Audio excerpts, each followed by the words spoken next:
Bonjour les merveilles.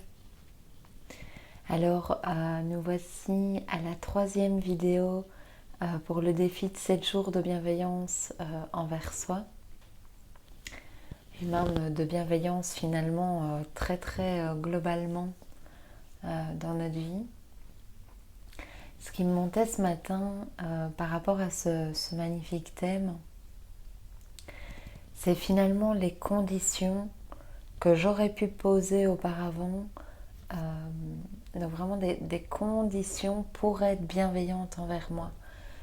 Donc ce que j'observe, c'est que j'avais finalement choisi dans mon adolescence, dans mon histoire de vie, j'avais finalement choisi qu'il fallait certains critères dans ma vie et ensuite je me parlerais correctement. Alors ce qui est magnifique aussi, c'est d'observer ses rêves. En tout cas, donc évidemment, je parle pour moi et ce qui fonctionne pour moi. Mais en observant mes rêves, en fait, je m'aperçois en ce moment que dans mes rêves, pendant la nuit, je fais un tas de libérations sur la bienveillance, évidemment, puisque j'ai déposé une belle intention de nettoyage et de purification pendant 7 jours.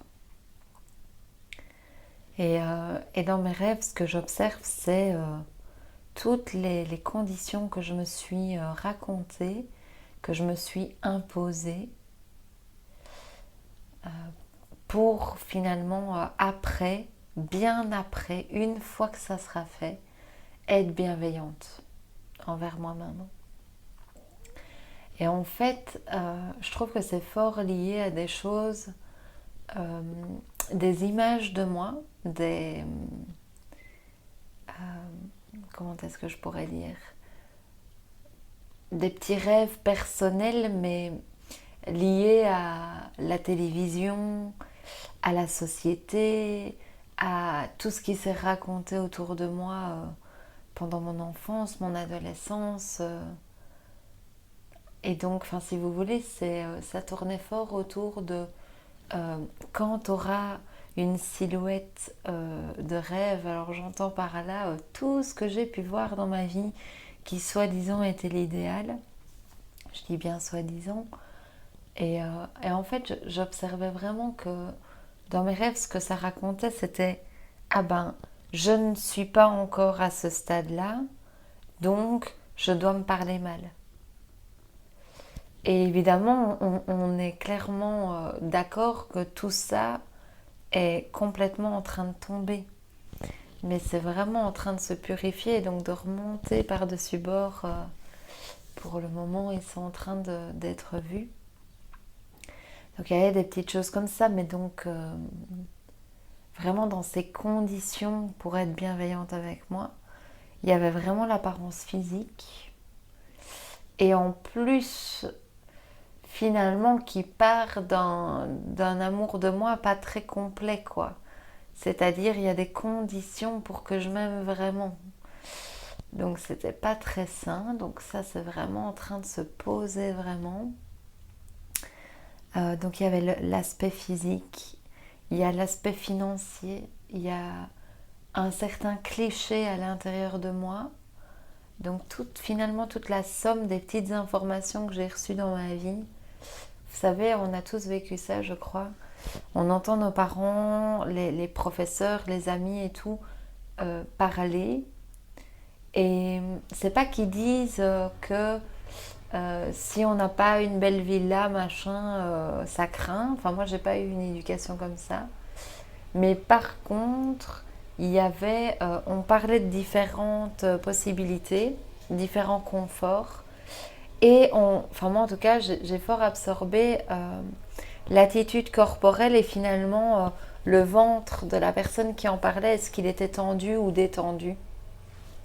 Et si vous voulez, la petite fille à l'intérieur de moi, elle a fait beaucoup de conclusions euh, en se disant, ben tiens, il y a ça, il faut l'atteindre, ça c'est bien. Et puis il y a eu une déduction que le reste c'était un peu pourri ou même si on ne le disait pas très clairement, je sentais que personne ne voulait de la situation moins sympa, etc. Et donc, ça, par rapport au thème de la bienveillance, ça se traduit vraiment en termes de conditions qui auraient été posées. C'est-à-dire, je peux être bienveillante avec moi à la condition que finalement, dans mon petit checklist, ça soit check, check, check un peu partout.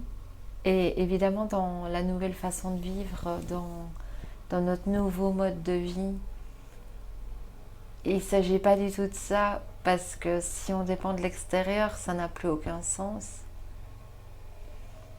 Et donc évidemment que c'est un choix à l'intérieur de soi. Et on sait très bien en plus que ce choix est ultra vibrant et que cette vibration concrétise pas mal de choses, même si à ce stade on ne le fait même plus pour ça. Mais voilà, c'était, enfin en tout cas ces 2 dernières nuits, c'est vrai que ça remonte pas mal par rapport à ça. Je m'observe en train de raconter des conneries dans mon rêve.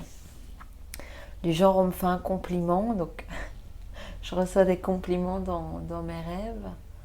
Et j'observe Manon qui répond oui, mais tu sais, typiquement, on me disait que j'étais belle, que j'avais un beau style vestimentaire, mais dans le sens qui inspirait une liberté, enfin, quelque chose en plus, quoi, qui avait de l'information derrière mon paraître.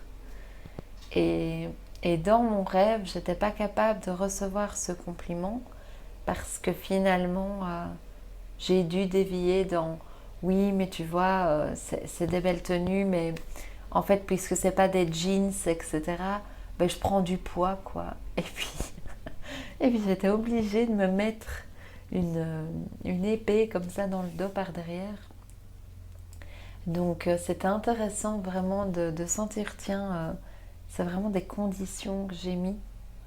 Et là, tout en parlant, et depuis ce matin, je décide vraiment de libérer ces conditions, de couper les cordes de ces conditions, parce que en fait, quand je les vois, quand j'en prends conscience, elles me font marrer. Donc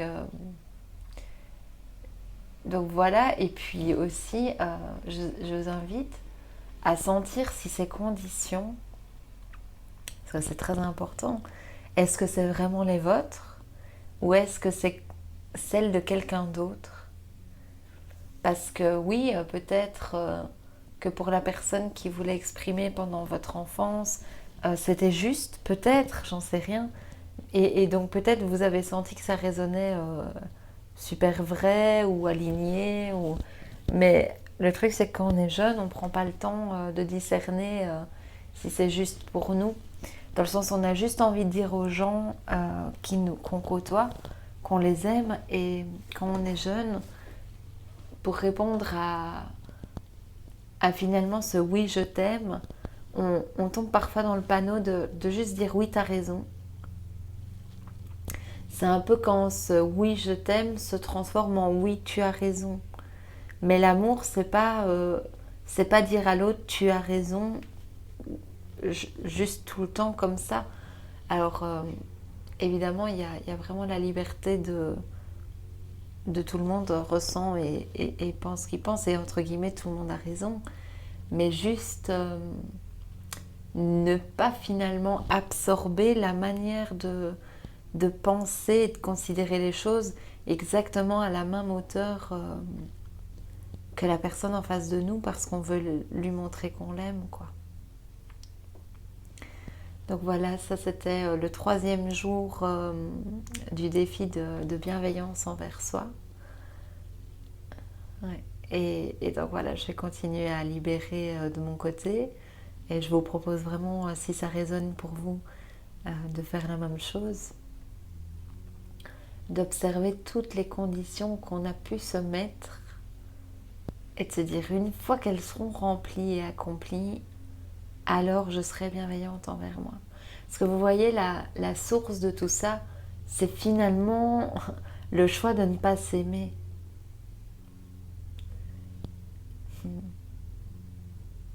Et c'est super important de le voir, parce que si je mets des conditions, c'est que je ne choisis pas là maintenant de m'aimer. Et donc, là, je vais juste prendre ce moment et les premières heures de mon après-midi pour choisir de m'aimer en tout temps.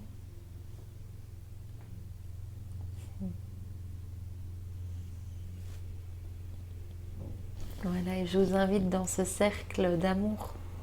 Vous êtes les bienvenus à me rejoindre. Donc je vous souhaite une très très très belle journée et à tout bientôt pour la suite de ce magnifique défi.